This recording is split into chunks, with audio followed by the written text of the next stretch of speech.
Halo Sobat Pena, di mana fakta dan data jadi dasar pemahaman.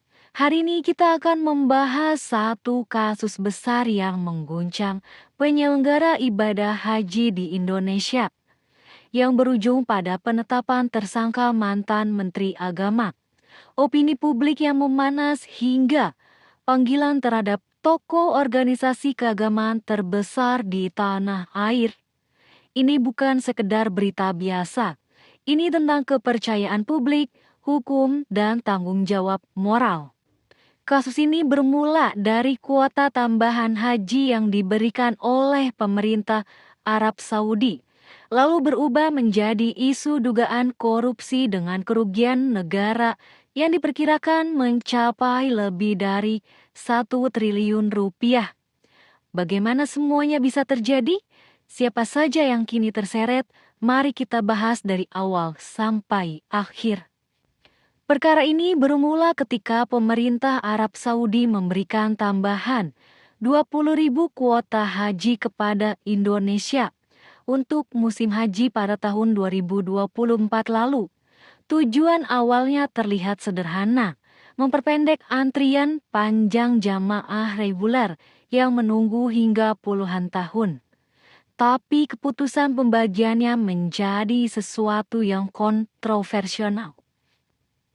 Alih-alih mengikuti aturan yang berlaku dalam Undang-Undang Nomor 8 Tahun 2019 tentang ibadah haji dan umroh, kuota ini dibagi menjadi 10.000 untuk reguler dan 10.000 untuk haji khusus atau 50/50. Padahal, undang-undang itu dengan jelas menetapkan ketentuan kuota untuk 92% untuk haji reguler dan 8% untuk haji khusus. Pembagian ini kemudian dipandang sebagai tindakan yang melawan ketentuan hukum. Inilah yang memicu penyelidikan Komisi Pemberantasan Korupsi sejak tahun 2025 lalu. Puncaknya terjadi pada 9 Januari 2026. KPK resmi menetapkan 2 tersangka dalam kasus ini. Mantan Menteri Agama Yakut Khalil Qomas dan mantan staf khususnya Gus Alex. Penetapan ini menjadi momen penting karena status mereka sebelumnya adalah saksi. Namun, setelah penyidikan lebih dalam, temuan KPK menunjukkan adanya dugaan perbuatan melawan hukum yang mempengaruhi kuota haji yang semestinya diatur dengan jelas dalam undang-undang. Di awal penyidikan sendiri, KPK pernah menerapkan pencekalan perjalanan ke luar negeri kepada Yakut, Gus Alex, dan satu figur swasta yang menjadi pemilik biro travel besar. Fuad Hasan Mahsyur, pemilik biro penyelenggara Haji Maktur. Meski Fuad belum ditetapkan sebagai tersangka, KPK menegaskan bahwa tidak ada perlindungan hukum bagi siapapun yang terlibat. Dan siapapun yang terbukti melanggar akan diproses. Tak hanya soal pejabat, pemeriksaan ini juga memperluas sorotan kepada pihak swasta, terutama travel penyelenggara haji, yang punya peran besar dalam pembagian kuota khusus.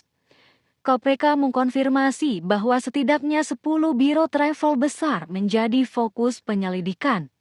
Bahkan, mungkin lebih dari 400 travel yang terindikasi ada keterlibatan dalam mekanisme kuota haji yang dipertanyakan.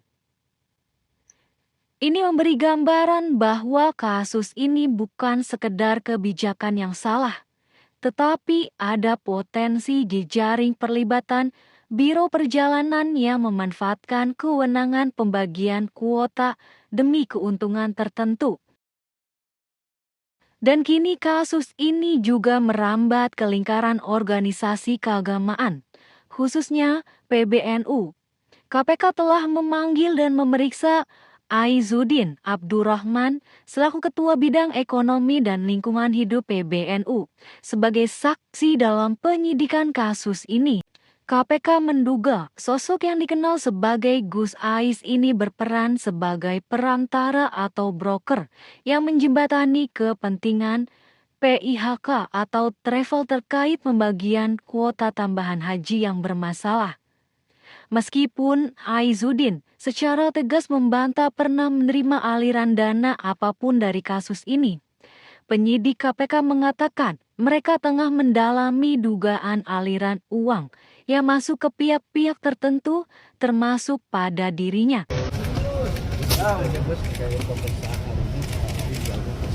Aduh, itu yang berwenang beliau-beliau itu. Jadi kalau mau ada tanya ya ke beliau aja. Apakah diperiksa dalam kapasitas pribadi atau ketua bidang? Ya sebagai warga negara. Sebagai warga negara. Ini tentu mematik reaksi publik luas, karena PBNU adalah organisasi sosial keagamaan besar yang selama ini dipandang punya legitimasi moral kuat. Pemeriksaan tokoh dari organisasi seperti ini menandakan bahwa kasus ini bukan sekedar urusan birokrasi pemerintah. Kasus kuota haji ini adalah ujian besar bagi institusi negara, terutama bagi sistem hukum di Indonesia dan bagi moral bangsa. Ketika urusan ibadah, sesuatu yang sangat sakral bagi umat muslim, dipertanyakan integritasnya, maka itu bukan hanya soal hukum, tetapi soal kepercayaan publik. Kita membutuhkan penyidikan yang transparan, proses hukum yang adil, dan pertanggungjawaban yang tegas bagi siapapun yang terbukti melanggar. Saya Yani dari Bekasi melaporkan untuk Anda. Jangan lupa like, comment, share, and subscribe.